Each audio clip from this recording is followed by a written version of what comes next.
Hey and welcome, I'm Hammeh, and in this video I'll be going through my personal top 5 main Overwatch lore and story mysteries that hopefully we'll get answers to in the future. Overwatch is less than a year old, so naturally there are plenty of questions about the story and wider universe yet to be told, or perhaps yet to be written. These are more main story and plot points rather than focusing on any individual hero stories, but I'll definitely come back to those in another video. And number 5, what is Talon's plan? Talon, if there's a single big bad evil guy or otherwise in the Overwatch universe, seem to be the closest thing we have to it so far. Their spread of activity is wide-ranging, from assassinating Omnic leaders, trying to steal super weapons, raiding trains, attempting to steal artifacts from the ruins of Ilios, being active in Egypt potentially, trying to steal something from the Anubis AI facility or Helix Securities, that's assuming Reaper and Sombra went off on a solo mission, and most recently attempting to kill key figures in the fight against Omnics, Katya Volskaya of Volskaya Industries, although Sombra messed that one up a little bit.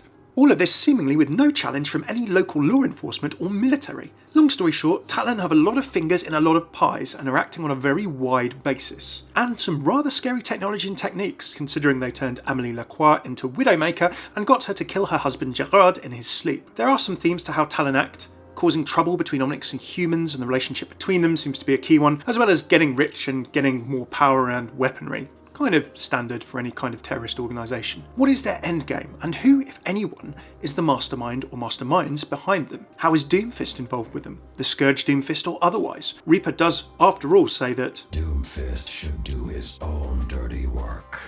I've gone into Talon in a lot of detail in my Lore Bites episode, link below. Hopefully we'll discover more about them as an organisation in the future. They feel very key to the ongoing story of Overwatch, as well as where several of the main characters have come from. At number 4, the mystery of what was responsible precisely for Overwatch's downfall. It's not a commonly known fact about Overwatch's story, but there are a few blogs out there showing that there was a big cloud over Overwatch before it was actually disbanded. Overwatch was accused of a lot of things in its later years, and some pretty bad things came out about it in a UN inquiry seemingly, after the organisation's Swiss headquarters was destroyed. Firstly, there were rumours, and for these two blogs, by the way, you should check Fading Glory, On the Trail of Jack Morrison, and Overwatch is Back, both available on the official Overwatch website. The rumours were of Black Ops missions, carrying out tasks like assassination and kidnapping, and these were apparently dismissed by the public to start with as paranoid fantasies. However, it appears that whatever continued to happen, Overwatch wasn't very responsive to it publicly, causing even more issues. As time passed, criticism became harder to shrug off, and the agency seemed to be tone deaf to public concerns. Controversial missions stoked public outrage until it reached a fever pitch, and some of Overwatch's most famous and celebrated agents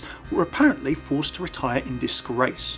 Who were these agents, and what had they done wrong or otherwise? We know, for example, that Reinhardt faced mandatory retirement in his late 50s, and we have no reason for him to think it was anything other than an honourable discharge. But there are many Overwatch agents we've seen in art and otherwise we don't know the fates of. If they were famous and celebrated, did they actually do something wrong, or did they take the fall or blame for another reason? Liao, for example, one of the original strike team, we don't know their whereabouts or even much about them entirely, as well as some people like Kimiko, Mirimbe, and others. Finally, the revealing of Blackwatch, Overwatch's special operations unit, caused mistrust in Overwatch's final years. There were stories of assassination, coercion, kidnapping, torture, negligence resulting in high-profile mission failures, corruption and mismanagement, weapons proliferation, human rights abuses, and more. That's a pretty big and devastating catalogue of wrongdoing. Finally, from McCree's biography, we know that apparently rogue elements within Blackwatch sought to bring down the organisation and turn it to their own ends. Overwatch was dismantled due to overwhelming negative public sentiment and allegations of corruption as well as abuse of power. So all of these sources, by McCree's bio, are Atlas News. We don't know how reliable the news organisation and Olympia Shaw are as a source and an author. For example, are they a sensationalist news broadcaster or perhaps a more balanced one?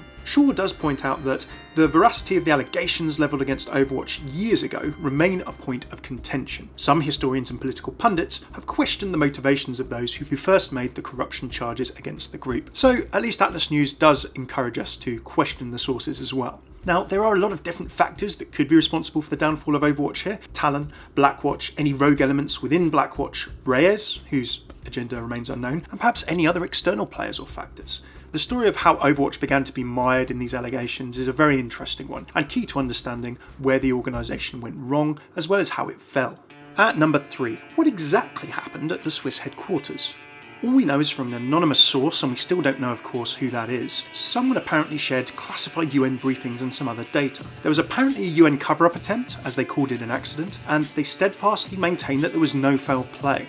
However, the expose by Atlas News apparently indicated that a rebellion tore the group apart from within. On one side was Morrison, determined to hold together what remained of Overwatch. On the other side was Reyes, whose agenda remains unknown. A battle raged between these men deep within the Swiss headquarters, and at some point, the fighting triggered an explosion that destroyed the facility.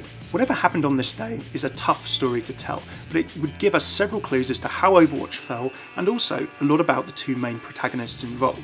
Why is Reaper the way he is?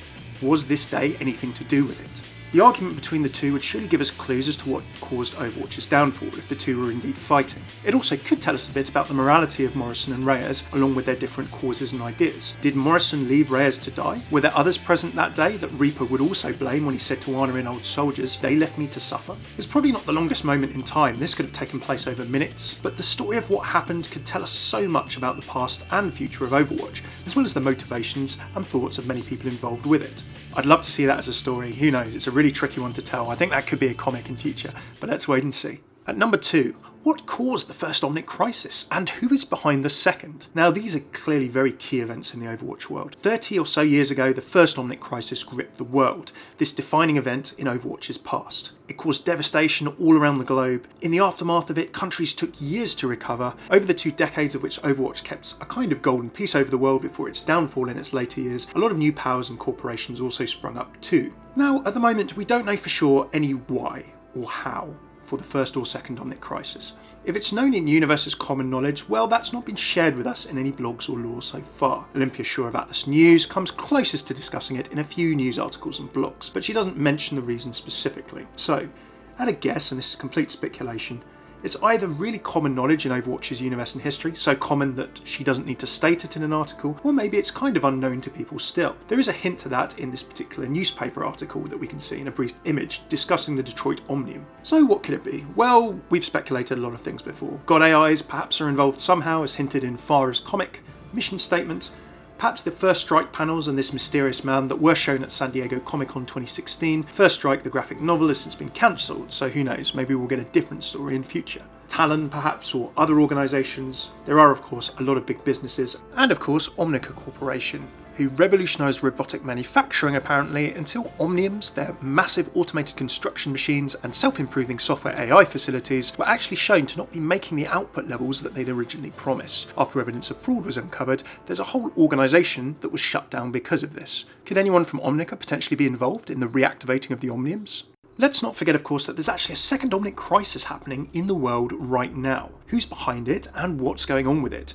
Given that apparently 15,000 or so people were dead as per the events of Recall, if the news broadcast Winston is watching is to be believed, that's a reasonable amount of people, but of course it all depends on the time frames. It seems to be all over the world, as shown by these different countries, but the Overwatch world at the moment, just the feel that we've had so far, doesn't feel in full-on crisis. We've had hints of it in terms of Winston in his Are You With Us trailer. It feels as though there's a lot going on, but we're not quite sure what extent or how serious it is. But maybe that's just me. Either way, the causes of the different Omnic crises are going to be huge points as to how Overwatch moves forward, as well as telling us about its past. Number 1 for me, and it's a recent one, who really runs the world, according to Sombra or not? This is one big question that might cover all of the above and more. In Sombra's origin trailer, as of November 2016, we saw Sombra investigating the forces who came after her when she was younger, in a connected web of events, information and individuals that all lead to a mysterious eye-like symbol at its centre. Is it a person, an organisation, a god AI, perhaps an Omnic force or otherwise? We have no idea at the moment whatsoever, but all we know is that somehow it's got influence over technology and could find Sombra, and also Sombra deems it a big enough threat that she's pretty much devoted her life in an obsessive way to trying to discover more about it and to try and hunt it down. I've speculated about this and analysed this image in so much detail in my separate Sombra conspiracy video, linked below, and I really can't wait to see how this progresses in future. This image alone could be a massive map for loads of different parts of Overwatch's story and give us loads of cool things to see in future as the lore progresses. There you go. 5 big questions certainly about Overwatch's past, present and future story that I think would be fascinating to explore. Now remember, of course, we're at the very beginning of what will hopefully be a many-year journey with Overwatch, so there's plenty of time for all of the above to be answered and many more new cool stories and questions to be started as well. It'll be worth the wait, even if you're a slightly impatient person like me and you'd love to know it all right now. What are your big questions or mysteries about Overwatch's world, story and characters that you'd love to discover more about as the story continues? I'd love to hear your thoughts in the comments. Cheers for tuning in. If you're new to my channel, I do Overwatch hero lore, interactions, voice lines, map lore, everything to do with the story in as much detail as is possible. Do check out the playlists here to check out a bit more. If you like this video, please do throw a like, subscribe maybe for more vids in the future, and comment in the comments below with any questions or thoughts you have about Overwatch's lore. I'll try my best to get to them. Cheers for tuning in. I've been Hammeh. Take it easy.